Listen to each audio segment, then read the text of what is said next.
Emmanuel, oh, Emmanuel,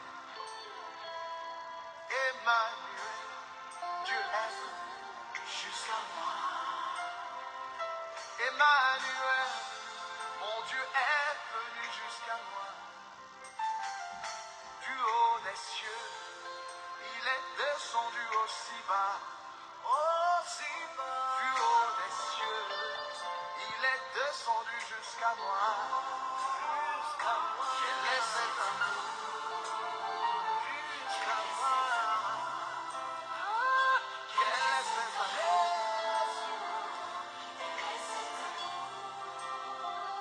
Quel est cet amour qui te fit venir d'aussi haut?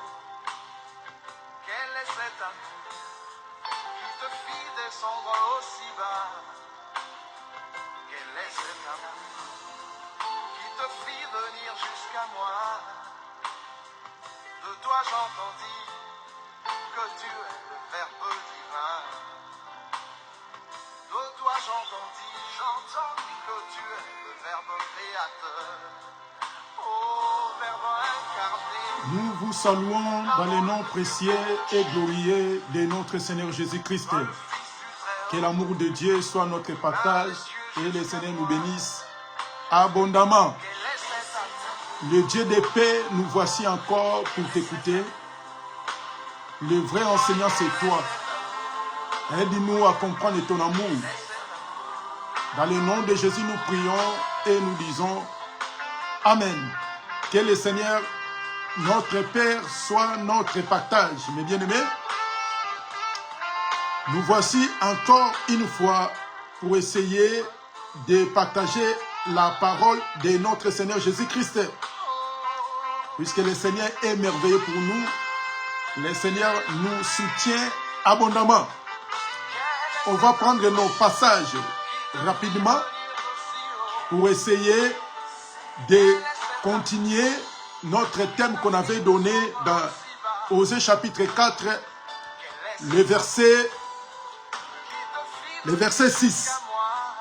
On va lire ça par la grâce de Dieu. Et on avait dit que le thème qu'on va essayer de partager pendant quelques mois ou quelques semaines, quelques dimanches, puisque comme on partage souvent chaque dimanche, on va prendre vraiment quelques dimanches par la grâce de Dieu. Et vraiment, je vous demanderai d'être toujours prêts. Prenez vos cahiers, les stylos, la Bible, pour essayer de vérifier les Écritures. Comme nous disons à chaque fois, ne laissez personne de lire les Écritures à ta place.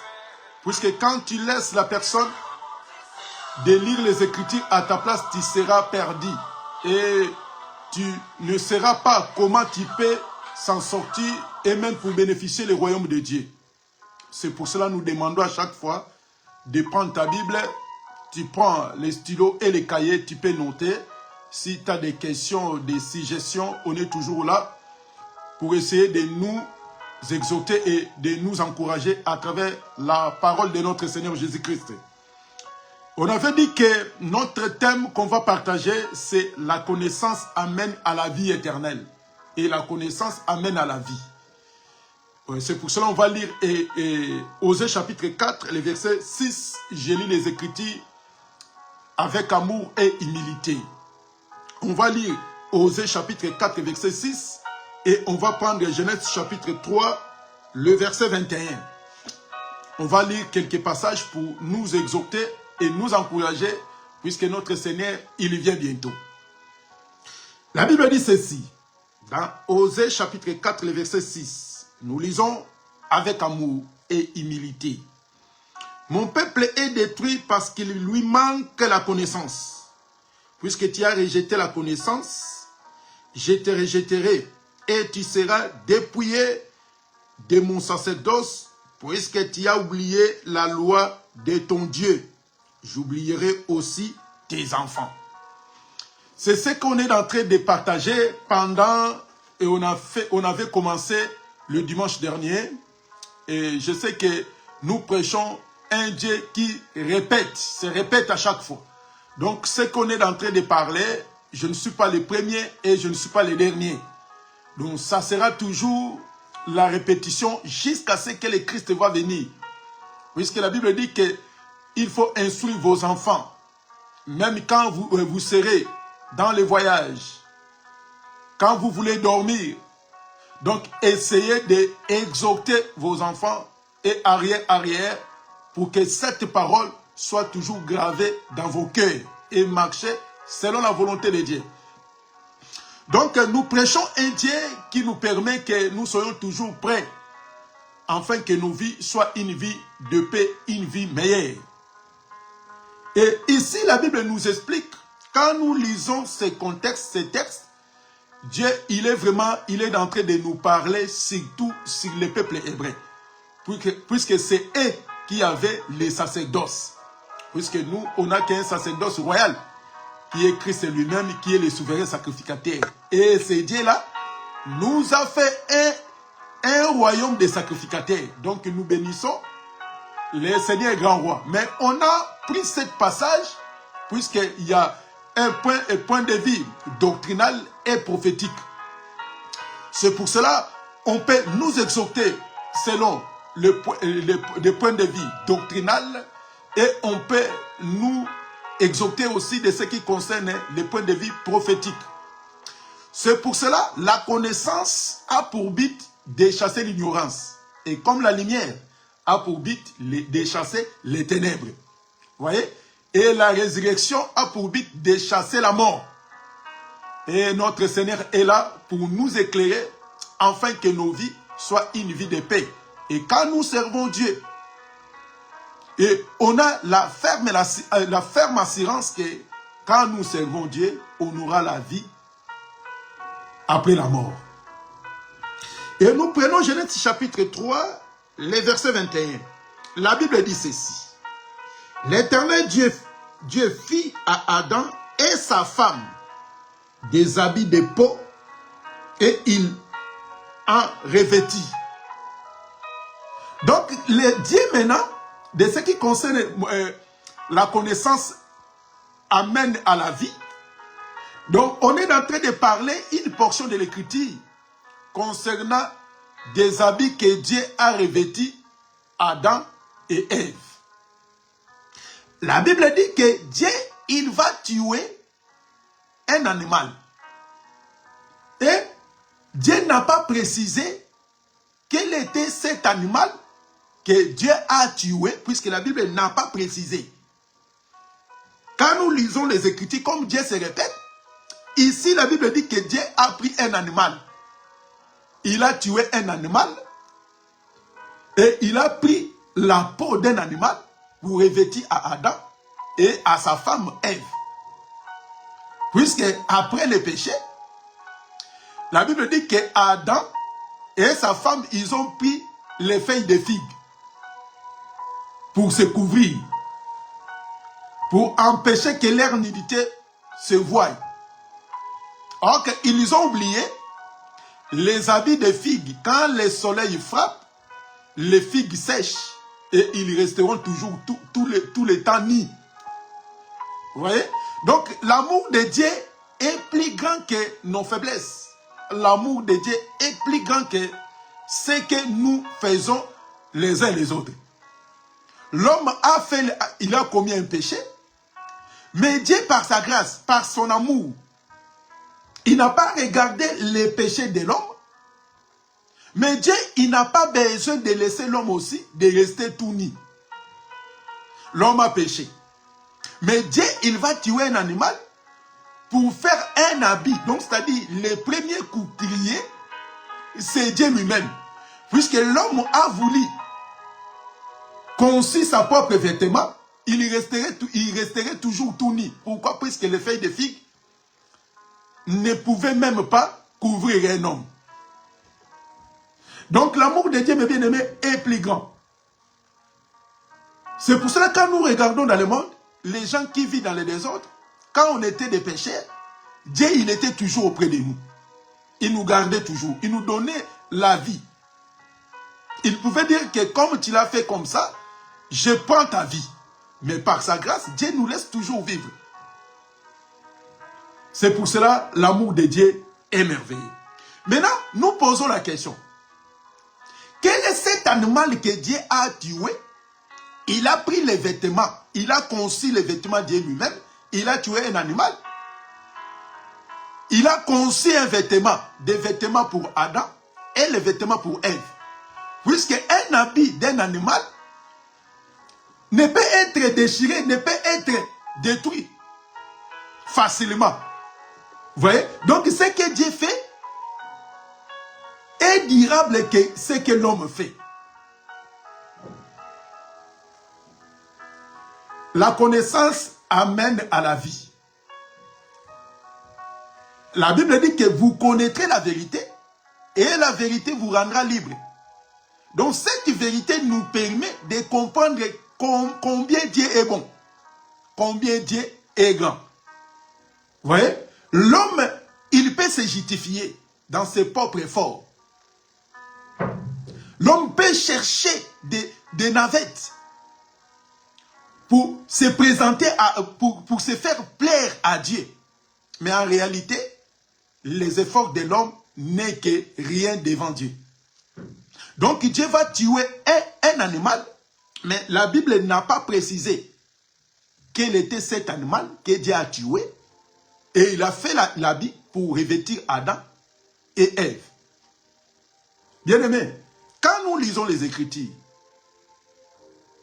là, comme si on est en train de bégayer, comme si Dieu il est en train de parler en parabole.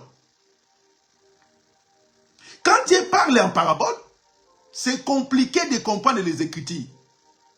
C'est pour cela que nous disons à chaque fois, quand tu ne comprends pas les Écritures, et tu seras perdu et tu seras malmené. Et tu seras comme un ballon qui se trouve dans l'eau et ça va partir de gauche à droite selon le mouvement du vent.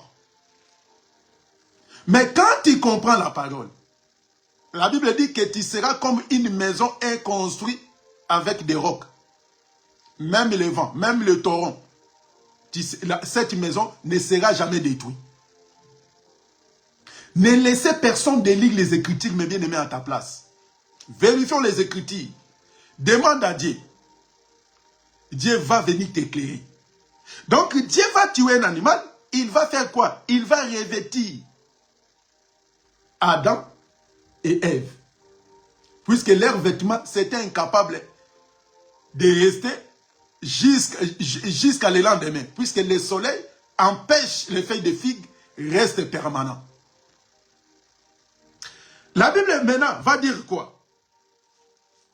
La Bible va nous expliquer maintenant dans Exode chapitre. Nous lisons les Écritures et on va donner l'explication.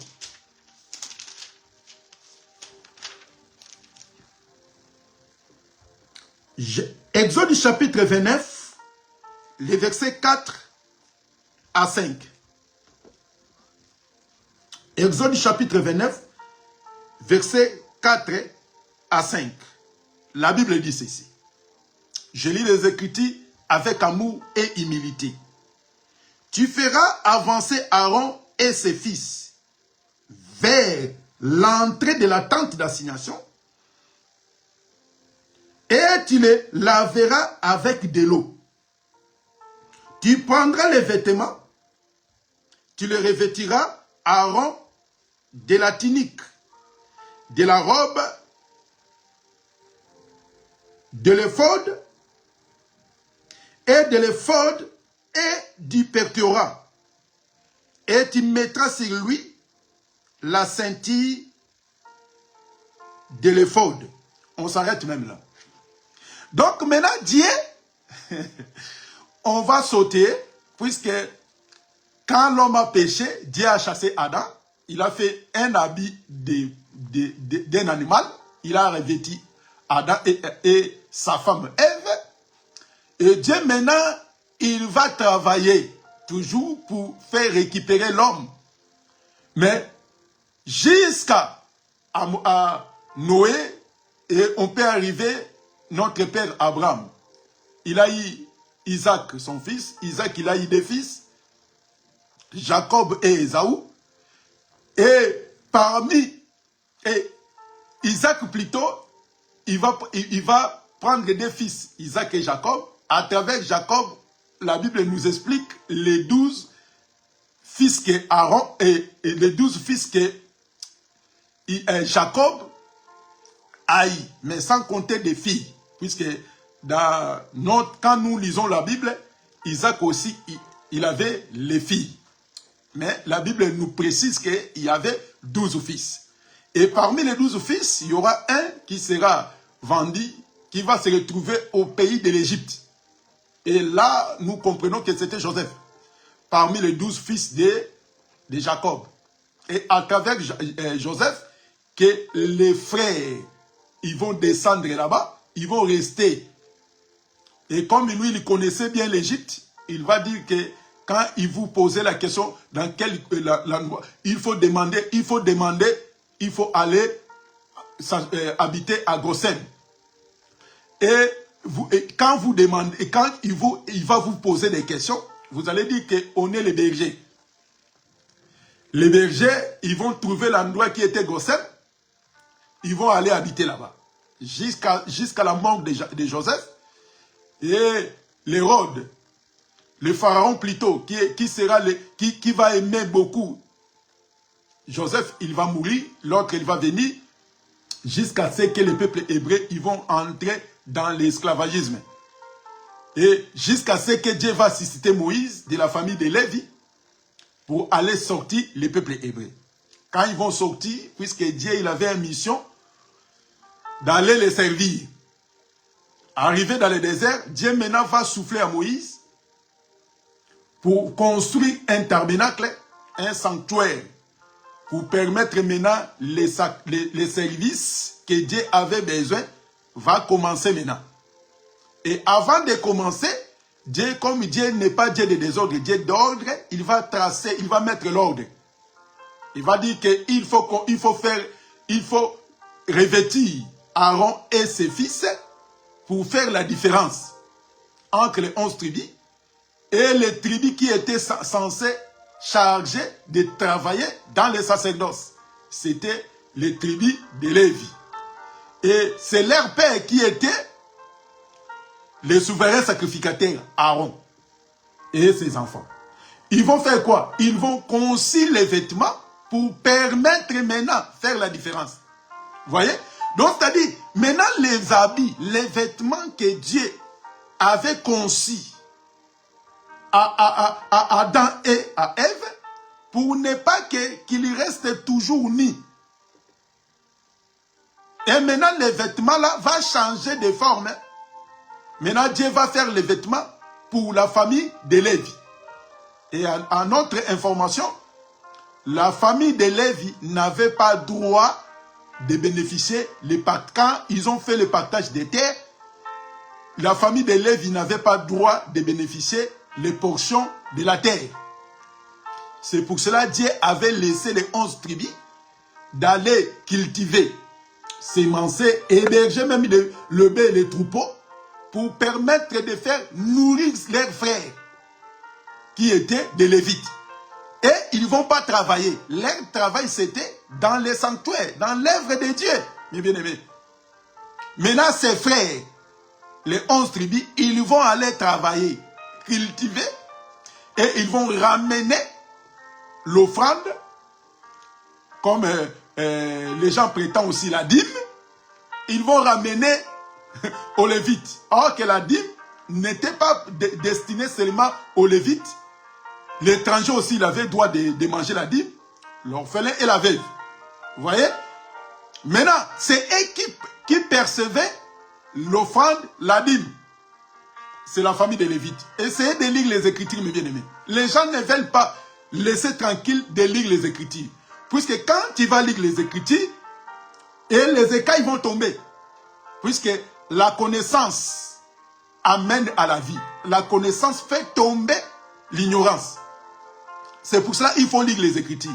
Et quand les gens prétendent de courir derrière des dîmes. Oh, les dîmes, c'est pour les pasteurs. Et il insiste aussi. C'est pour les pasteurs. C'est les salaires, leurs salaires. Mais quand on va poser la question, qui sont les 11 tribus? Donc les 11 tribus, c'est qui? Et la famille de Lévi, c'est qui? Là, il va commencer à tâtonner. Vous voyez? Puisque aujourd'hui, on n'a pas un seul tribu. Dieu a laissé les cinq ministères pour le perfectionnement de l'église des saints.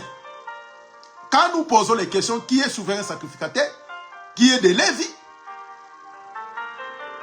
Qui est le sacrificateur? On aura du mal à trouver cette réponse. C'est pour cela que nous, on n'est pas là. On est en train de parler sur les vêtements que Dieu a conçus pour habiller Adam et Ève. La Bible dit que Dieu avait tué un animal. Pour faire quoi? Pour habiller Adam et Ève. Toujours, on est dans notre thème. La connaissance amène à la vie. Donc, Dieu a besoin que quand on vient pour lui servir, Dieu n'a pas besoin de regarder d'abord nos biens. Dieu n'a pas besoin de ça. Et même si quand Dieu, là où il a parlé que c'est pour cela que vous êtes frappés à la malédiction, Dieu n'a pas besoin pour que la personne bénéficie les ciels en néanmoins de l'argent. Dieu n'a pas besoin de ça. C'est pour cela qu'il faut lire les Écritures. Quand on lit mal les Écritures, on va l'interpréter aussi mal. Et la malédiction a été dite par rapport à quoi? Il faut lire les Écritures, expliquer les peuples. Mais on n'est pas là, on va encore revenir sur ça, sur la dîme. On va essayer de parler, puisque c'est notre rôle. C'est notre mission d'éclairer les gens. Quand on a besoin de soutenir l'œuvre, on est à l'aise. On est libre de soutenir l'œuvre de Dieu. Mais on va encore poser des questions de dîmes de chaque mois ou de tous les dimanches. Ça s'écrit où? Mais on va encore revenir, surtout dans notre thème, la connaissance amène à la vie. Maintenant, Dieu va faire comme ça pour identifier les gens qui travaillent pour son œuvre. Et c'était bien défini, bien déterminé. C'était la famille de Lévi. Donc, parmi la famille de Lévi, c'est eux qui géraient les sanctuaires. Si tu ne fais pas partie de la famille de Lévi, tu n'as pas droit d'exercer le travail des sacerdoces. Et à combien plus fort nous, les étrangers? Là, c'était seulement les Lévites.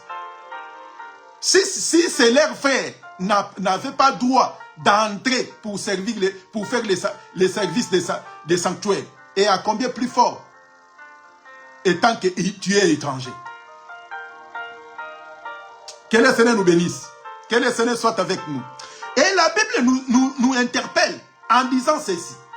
Donc les habits que Dieu a habillés Adam et Ève, c'était quoi au juste? On va prendre un passage. On va prendre un passage. Puisque notre Dieu, il a mis tout dans sa parole. Proverbe chapitre 27.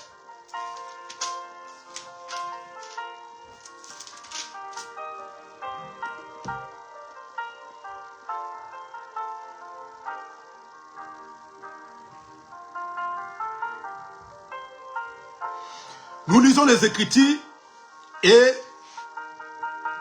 Proverbe chapitre 27, le verset 26. Nous lisons les Écritures. La Bible dit ceci. Proverbe 27, le verset 26. Nous lisons la parole de Dieu avec amour et humilité. Les agneaux sont pour te revêtir. Et les boucs pour payer les champs. Donc, c'est-à-dire, les habits que Dieu a habillés Adam et Ève, donc Dieu, il va tuer qui? Il va tuer l'agneau. Donc, il avait tué un animal qui est l'agneau. Pour faire quoi? Pour revêtir l'homme. Donc, c'est-à-dire, Dieu va utiliser l'agneau. Et cet agneau-là, qui était tué pour habiller l'homme, c'est l'image de Christ qui devait venir. Puisque Dieu se répète, mes bien-aimés, c'est l'agneau qui va habiller l'homme. Donc, la peau d'un agneau qui va maintenant habiller l'homme pour que l'homme ne reste pas nu, l'homme, sa nudité, soit couvert. C'est pour cela, quand Jésus est venu, puisque l'humanité entière, nous tous, on était nus, personne n'avait les habits. Ce n'est pas moi qui l'ai dit, mes bien-aimés. Ce n'est pas moi. Nous, on lit les Écritures, on n'invente rien. La Bible dit, ne rajoute pas, ne retranche pas. Moi, je rajoute rien. J'enlève aussi rien. Je suis qu'un instrument pour essayer de répéter ce qui était dit et ce qui était annoncé. Donc, l'humanité entière, nous tous, on était nus. C'est pour cela. Et il faut que Dieu va utiliser de tuer l'agneau pour prendre la peau d'un animal pour nous revêtir. Et quand on lit Exode, on a vu qu'ils ont pris les vêtements, les habits. Ils ont revêtu quoi? Aaron. Donc pour servir Dieu, il est question que tu sois lavé et revêtir les habits. Donc Dieu, il va faire quoi? Il va enlever les habits que tu avais portés, puisque ces habits-là ne peuvent jamais servir Dieu. Pour servir Dieu, il faut prendre un nouveau habit. C'est comme dans les services militaires. Jamais tu vas travailler dans les services militaires avec tes habits, les habits que tu as ramenés chez toi à la maison. Et ces habits-là, ça sera enlevé. Ils vont maintenant te mettre les habits du travail. Donc, le monde fait les choses par rapport à ce que Dieu a fait. Il copie les choses de Dieu. C'est pour cela, quand Jésus est venu, Jean il va crier. Jean il va crier que voici l'agneau qui ôte les péchés et voici l'agneau qui est venu pour nous habiller. Pour nous habiller, mes bien-aimés. Puisque quand il sera habillé, ta nudité ne va pas paraître devant les gens.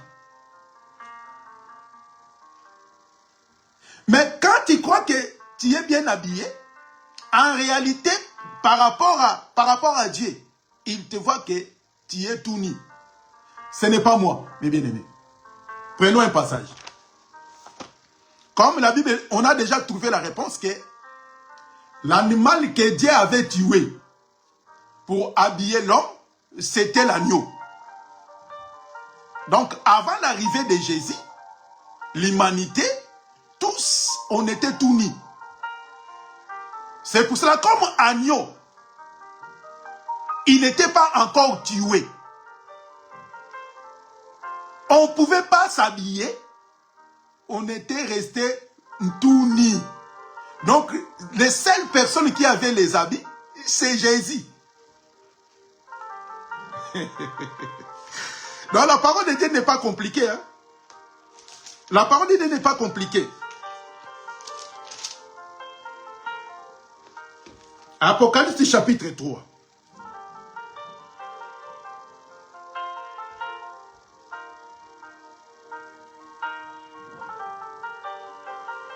Écoutez ce que la Bible dit.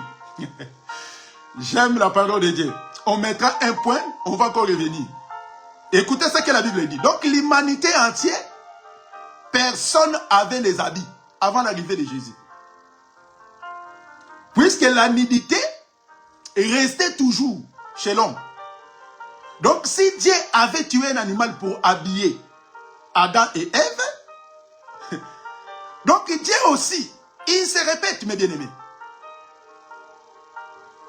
Dans les derniers temps, Christ, quand il est venu, même les prophètes, personne n'avait les habits. Apocalypse chapitre 3, les versets 17 au verset 19. La Bible dit ceci. Je lis les Écritures avec amour et humilité. Parce que tu dis, je suis riche, je me suis enrichi et je n'ai besoin de rien. Et parce que tu ne sais pas que tu es malheureux, misérable, pauvre, aveugle et nu. Écoutez, la Bible n'est pas encore arrêtée là, puisqu'il y avait un virgule. Verset 18. Je t'ai conseillé d'acheter de moi de l'or éprouvé par les faits, afin que tu deviennes riche, et des vêtements blancs, afin que tu sois vêtu, et que la honte de ta nudité ne paraisse pas, et le collier pour oindre tes yeux, afin que tu vois. Voyez? Donc, c'est-à-dire, avant l'arrivée de Jésus, comme aujourd'hui nous voyons les gens, bien habillés, il peut acheter un costard de 5 balles, de 5000 balles, de 100 000. Quand ils passent, les gens, ils voient que, ah, comme tu me vois là, je suis en croco. Bien habillé. Mais, selon les gens, que cet homme-là, vraiment, il est bien habillé. Mais devant Dieu, donc c'est-à-dire, c'est ça la différence entre l'homme et Dieu.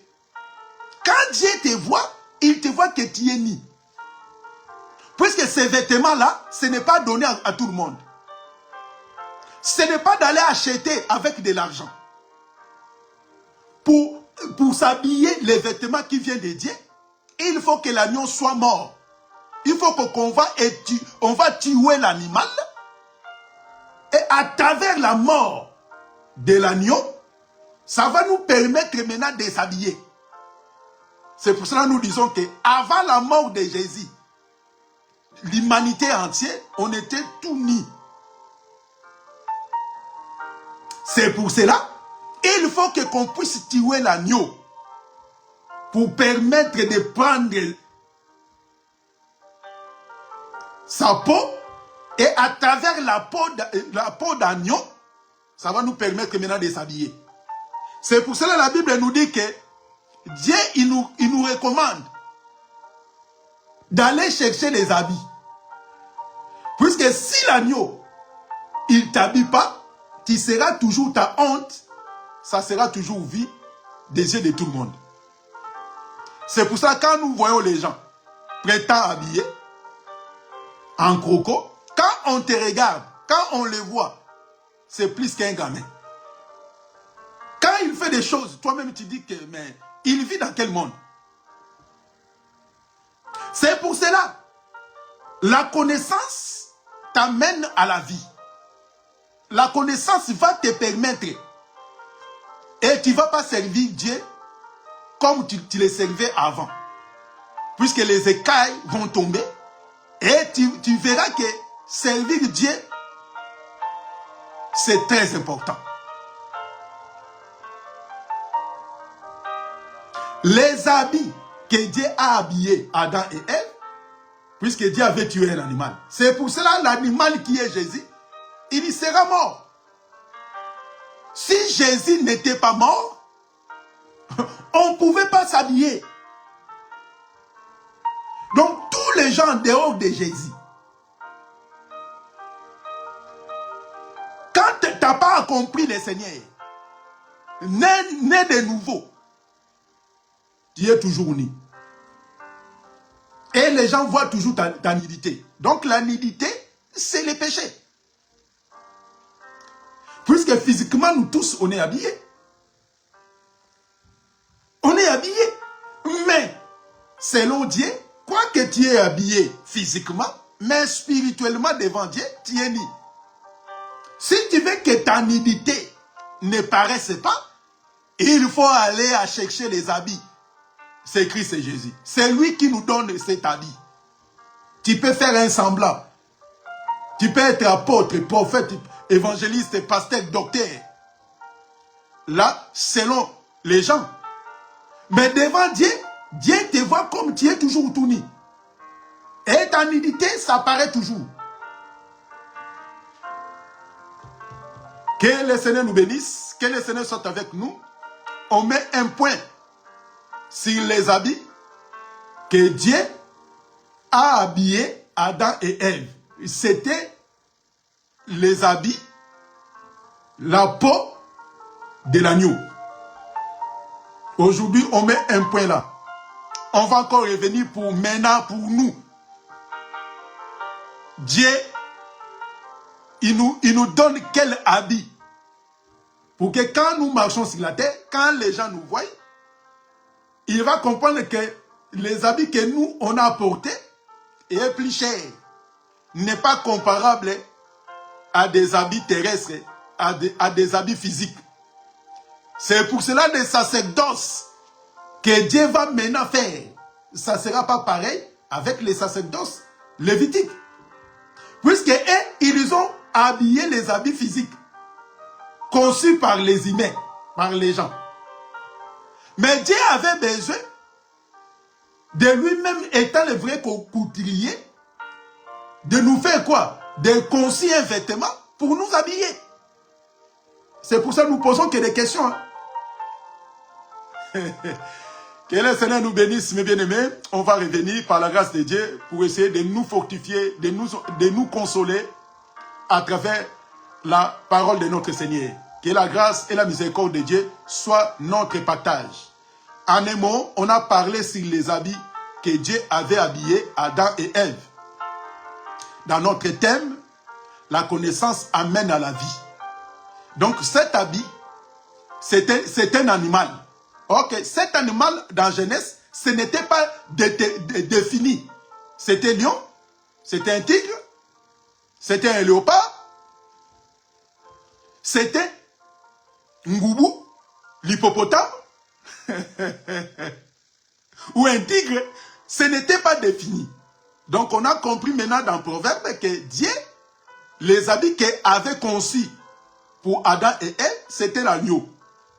Et on a dit que il devait que le véritable agneau vienne, soit tué.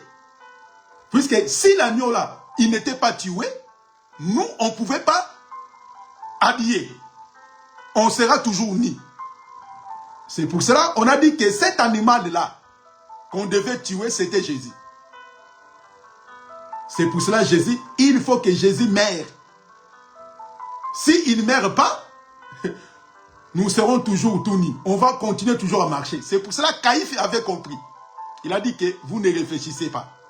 On s'arrête là. On va encore revenir pour essayer de continuer cette prédication. C'est tellement riche et tellement bénéfique pour nous encourager de servir notre Père avec crainte et tremblement. C'était bien moi, votre bien-aimé, l'évangéliste Jérémie qui loin depuis Paris.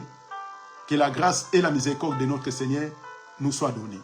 Père Saint, béni sois-tu, soutiens-nous à comprendre ta parole, aide-nous à marcher selon ton amour. Au nom de Jésus, nous prions et nous disons Amen. Si Dieu ne vient pas, on va se voir le dimanche prochain pour essayer de continuer les habits que Dieu a conçus pour habiller Adam et Ève. Que la paix et la grâce de Dieu nous soient données. Que le Seigneur nous bénisse. À très bientôt. Au revoir.